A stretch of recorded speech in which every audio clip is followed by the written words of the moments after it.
Oke, sekarang kita masuk ke modul 1.3 ya, terkait dengan analisa awal atau preliminary analysis. Oke, ada yang disebut dengan gap ya. Nah, gap bukan hanya sekedar gap gitu, karena mau tidak mau ya pasti segala sesuatu ada gapnya. Kalau tidak ada gapnya, maka tentunya dia menjadi satu komponen atau satu kesatuan. Nah, ketika kita membicarakan tentang theoretical gap, maka ini adalah suatu proses pengujian ya examination tentang asumsi di balik misalnya satu contoh ya di balik economic theoretical model. Jadi ada suatu model ya yang digunakan atau dilaksanakan atau dipakai. Nah, model ini dia digunakan untuk prescribe policy ya kebijakan. Jadi digunakan untuk mendorong atau membantu pembuatan atau penerapan suatu kebijakan. Nah, sekarang yang jadi masalah bagaimana kalau ini kita drag sampai ke level future gitu, ke masa depan. Apakah asumsi di awal tadi mencederai implementation atau tidak ya? Nah, diskusi ini ya tentunya harus lebih dikayakan lagi gitu sehingga dia bukan hanya terkait dengan current issue tapi juga terkait dengan future issue.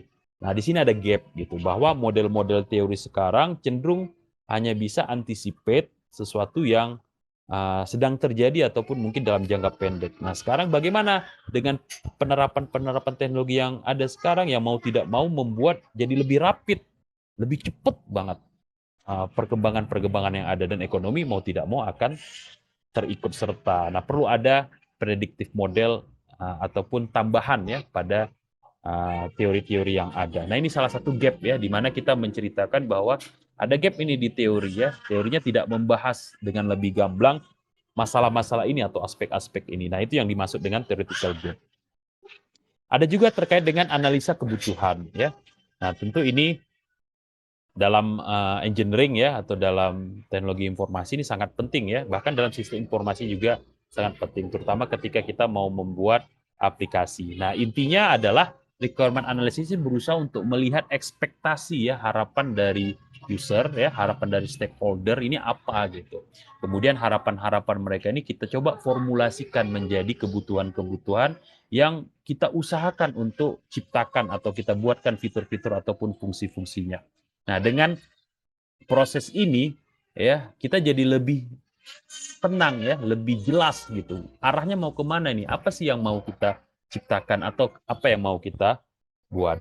Nah, yang jadi masalah adalah tantangannya terkait dengan visi ya.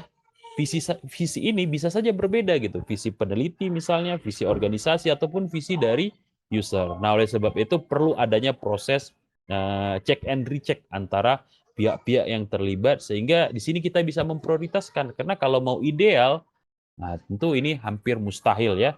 Organisasi pasti terikat oleh budget ya, terus kemudian peneliti juga terikat oleh limitasi seperti misalnya waktu, tenaga ya, kapasitas, kompetensi.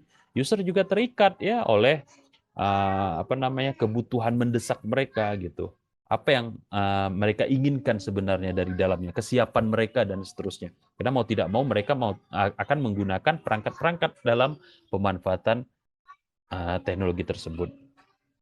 Oke, nah ada juga terkait dengan specification hardware. Jadi analisa preliminary, analisa awal ini harus kita lakukan ya. Dia menggunakan hardware apa dalam kasus ini? Di mana ya kita deskripsikan saja. Untuk apa sih kita deskripsikan? Ya untuk memberikan gambaran bahwa penelitian kita itu seperti ini gitu. Nah, bisa saja nanti dalam lain kesempatan ya ada juga yang mencoba mereplikasi penelitian kita ternyata nggak berhasil.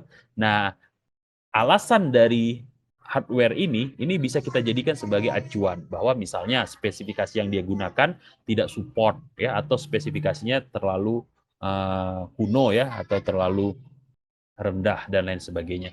Jadi kita buat spesifikasi. Ini bagian dari analisa preliminary.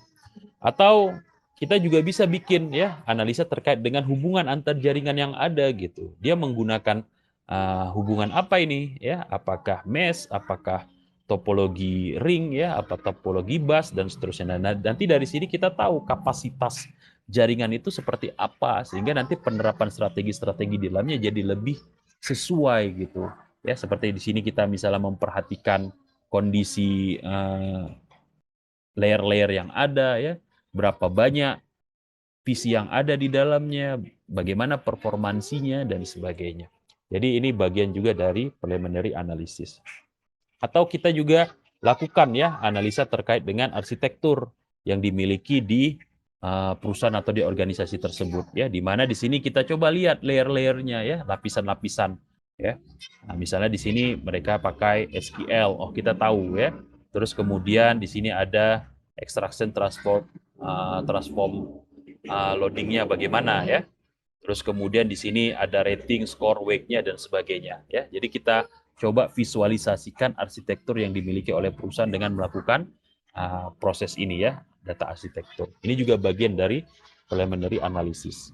Atau bisa juga kita lihat struktur ketika misalnya kita fokus kepada tugas dan tanggung jawab gitu, ataupun pendelegasian ataupun manajemen. Bagaimana nih proses manajerial di perusahaan ini? Nah, kita coba lihat ya organizational chart-nya ya, atau struktur organisasinya ya.